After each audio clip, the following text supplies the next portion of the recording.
सार लोग चोरी करता लोग, चलो मालिक लगे, चलो लोग मालिक लगे, वो जी फैसला हो, चलो लोग मालिक लगे, चोरी करता लोग, चलो लोग मालिक लगे आज।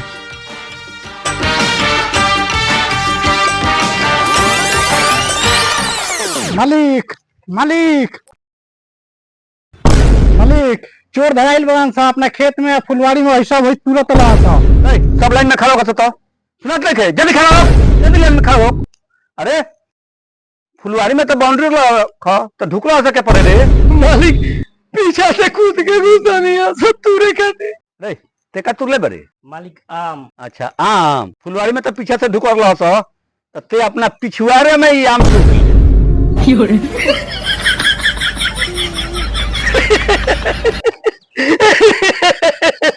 ते का हंसत रे हंसतनी मालिक ऐसे कि हम तो कोले बोले सो जाए हमार लौका आ हम जिन कटावा ले ले बड़ा उनका का दशा भाई।